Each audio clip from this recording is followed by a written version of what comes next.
The first time I saw Princess Elithra, I wasn't supposed to say anything at all. I wasn't even supposed to be in the same room. My role on the diplomatic mission was simple: assistant communications technician. That meant carrying equipment, fixing signals, and making sure the ambassadors didn't look like fools in front of the Volari Dominion, one of the most technologically advanced alien civilizations humanity had ever encountered. Their capital ship, the Star Spire, hung in orbit like a floating cathedral carved from moonlight. Every human on the mission admired it, and everyone was terrified of insulting the Volari. They were peaceful, yes, but unimaginably powerful. We'd practiced protocol for months. No unapproved gestures, no idioms, no unsolicited compliments, and absolutely no direct personal comments toward royalty. But of course, fate loves to test rules. The first time I saw Elithra was during a systems check. I had wandered into a curved crystalline hallway, checking for interference from the ship's energy field. I didn't realize the place was private, reserved for members of the Volari royal line. Then she appeared. Princess Elithra glowed faintly, her skin like pale silver touched with starlight, her hair drifting as if underwater. Her eyes, deep violet and shimmering, studied me with curiosity rather than offense. I froze. She stepped closer. "You are human. One of the Earthborn delegation." Yes, Your Highness," I said, backing up quickly. Her gaze drifted to the datapad I was carrying. "You work with communication arrays?" I swallowed, mostly making sure things don't break. She smiled, an expression so graceful it looked choreographed. "You seem nervous." That was an understatement. I was a nobody standing 3 feet from alien royalty. And then, like an idiot, I said it. "You look amazing." It slipped out. My brain forgot protocol. My mouth betrayed me. Elithra blinked. Slowly. Her violet pupils widened. In an instant, her glow brightened, her posture straightened, and a ripple of energy pulsed through her hair like lightning. "I accept," she whispered. I frowned. "You accept?" "Yes," she said with serene certainty. "Your proposal." "My what?" Before I could explain, 2 Volari guards appeared, bowing deeply. "Princess, preparations will be made immediately." I panicked. "Wait, this is a misunderstanding." Elithra touched her forehead to mine gently, a sign of deep honor in their culture, I would later learn. "Do not fear," she murmured. "Your devotion will be cherished." Devotion? I was just trying not to pass out. And then everything collapsed into chaos. The engagement that nearly started a war. The human delegation found out in minutes. Ambassador Lin's face turned white. "Jackson, do you have any idea what you've done?" I just complimented her. "Well, in Volari culture," Lin groaned, "praising the royal form is the highest romantic vow possible. It is the same as asking for eternal union." I didn't know that. The Volari emissary, Elder Sereth, appeared with regal calm. "The princess has accepted. Preparations for the unity rite will begin. Your species shall be bound to the royal line." Lin whispered, horrified. "Jackson, they think this is a political marriage." I wanted to sink into the floor. Soon the news spread across the Star Spire. Volari of all ranks bowed respectfully whenever I passed. Some congratulated me. Some measured me with suspicious eyes, as if judging whether I was worthy of their princess. But the trouble didn't stop there. Humanity's government, back on Earth, freaked out. They demanded clarification. Were we about to become subjects of the Volari? Would this marriage force Earth into an alliance we couldn't manage? Meanwhile, other alien factions, especially the rival Zereth coalition, did not like the idea of the Volari marrying into humanity. They feared it would shift galactic power. Ships repositioned. Borders tightened. Rumors swirled. All because I told a woman she looked amazing. I needed to talk to Elithra. Explain the truth. Clear everything up before things escalated further. She met me in a chamber filled with floating lights like drifting fireflies. You seem distressed, she said gently. I am distressed, I blurted. Princess Elithra, I didn't mean to propose to you. She tilted her head. You did not intend devotion? I intended not to die of embarrassment. Her expression softened with something I couldn't decipher. You spoke truthfully, though. You meant what you said. Well, yes. You do look amazing. A faint blush shimmered under her skin like soft starlight. Among my people, truth spoken in admiration is a sacred pledge. But among my people, I said gently, a compliment is just a compliment. She fell silent. The lights around us dimmed in response to her emotional shift. Then you do not wish for unity? She asked quietly. The uncertainty in her voice cut deeper than I expected. Elithra, I barely know you. And yet your words carried sincerity. Among Volari, sincerity reveals soul bond potential. I rubbed my forehead. Humans are messy. We say things without thinking. Sometimes we compliment because we're nervous or overwhelmed or trying not to look stupid. Her eyes widened. So your words were not from your heart. They were, just not, cosmic vow of eternal bond level. Elithra stood silent for long moments. Finally, she said, I need to show you something. The princess's secret, she led me to a chamber I never knew existed. Silver walls pulsed with faint bioluminescence. In the center floated a crystalline orb. This is the Volari Heartlink Archive, she explained. It records emotional resonance. When two beings share sincerity, it glows. She placed her hand on the orb. It pulsed gently. Now you, she said. I reluctantly placed my hand beside hers. The orb glowed brighter, stronger, warmer. Elithra's eyes widened in astonishment. This level of resonance, it is extremely rare. Humans and Volari are not even the same genus.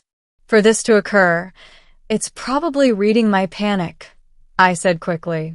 I'm extremely resonant with panic right now. But she shook her head. It responds only to sincerity and emotional alignment. I stepped back. Elithra, I'm human. I didn't come here looking for love or a royal bond. I'm just a technician. And I, she said softly, am not just a princess. I am someone who has been alone far too long. Her confession startled me. She continued, voice barely above a whisper. Volari royalty exists under constant scrutiny. Potential partners see power, not personhood. But your words were unfiltered. Genuine. No agenda. I crossed my arms, trying to steady myself. Okay, but that still doesn't mean we should rush into a cosmic marriage. Her lips curled faintly. Perhaps not. But we must show our people unity until the misunderstanding is resolved. Unity how? We must speak at the upcoming Convergence Summit. My stomach dropped. That summit was being watched by 3 civilizations. One wrong phrase could create political chaos far worse than my accidental proposal. Why do I have to be involved? I asked wildly. Because, she said, stepping closer, they believe we are engaged. You must help me show them clarity. But I'm just... She gently placed her fingers on my wrist. You're not just anything. I swallowed hard. Fine, I said. Let's fix this. But I had no idea how complicated fixing it would become. The summit, and the unexpected turn the Convergence Summit was held in the Star Spire's Grand Hall, a vast chamber filled with floating platforms, luminous banners, and delegates from dozens of worlds. Everyone stared at us as we stepped onto the central platform. Ambassador Lin whispered harshly, "Jackson, please don't say anything unnecessary." "I won't," I hissed back. Elithra spoke first, her voice echoing with calm authority. "Honored delegations, a misunderstanding has occurred." The hall fell silent. Everyone leaned forward. "But so has something unexpected." "Wait, what?" she continued.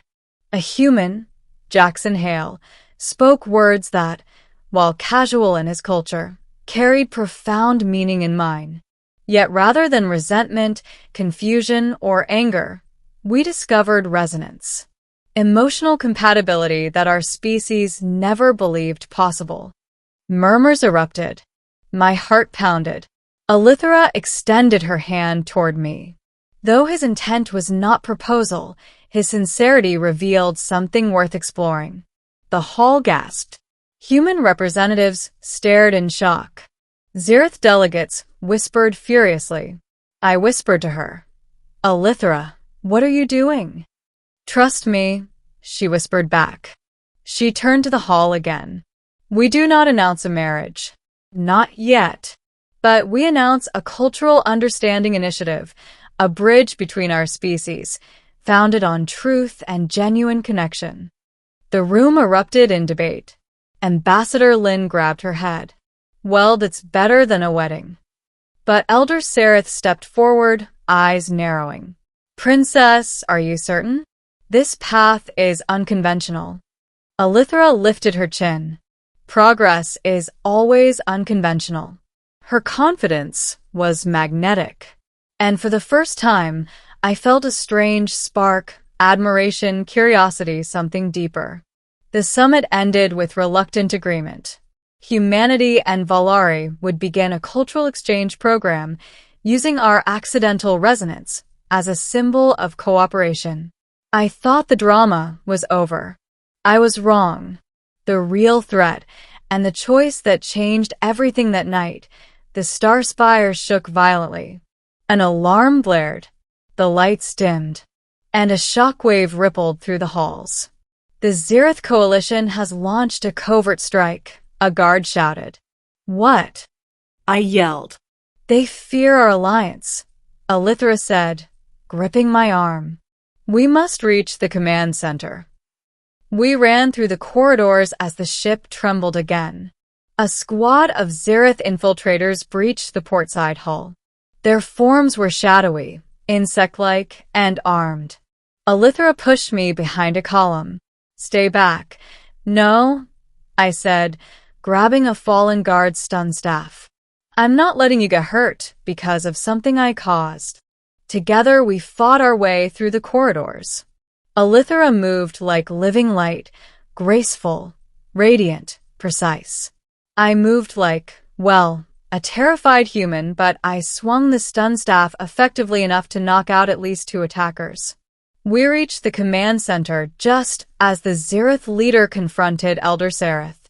"End the alliance," the Zirith hissed, "or the princess dies." Elithra stepped forward. "I will not be coerced." The Zirith raised a weapon. Without thinking, I threw myself between them. A blast hit my shoulder, sending me crashing to the floor. Pain exploded through my body. "Jackson," Elithra cried. Her glow intensified, blinding. The energy pulsed outward, knocking the Zirith attackers back and sealing the doors with a shimmering barrier. She knelt beside me, hands trembling. "You risked yourself for me," she whispered. "You're kind of important," I groaned. Her eyes softened. "To the Valari?" "To me." The words slipped out before I could stop them. The glow around her brightened, pure, unmistakable joy. "Then you understand," she said softly, "why I accepted your words as a bond." I swallowed. "Elithra, I didn't mean to propose. But I wasn't lying either. You do look amazing. You are amazing." Her hand slipped into mine, and for the first time, I didn't want to correct her. Ending, The decision that changed two worlds once the Zirith were repelled and the political dust settled, humanity and the Valari reached a historic agreement. A cultural alliance, joint technology research, shared diplomatic channels. As for us, Elithra stood with me on a balcony overlooking the star fields, the soft glow of her aura illuminating the night. Our people believe we should formalize our bond, she said gently. But I will only accept if you choose it freely. I looked at her, truly looked, at the woman who believed in sincerity, who risked her life to protect me, who saw worth in me before I saw it in myself. I don't know what the future holds, I admitted, but I want to find out with you. Her smile was radiant. Then let our unity begin not with a vow, but with a journey. She extended her hand. This time, I took it without hesitation. And somewhere deep within the star spire, the Heartlink archive pulsed brightly, confirming what neither of us needed a machine to tell us. Something real had begun. Something unexpected. Something powerful. Something neither human nor Valari had ever seen. A bond born from a single compliment that A.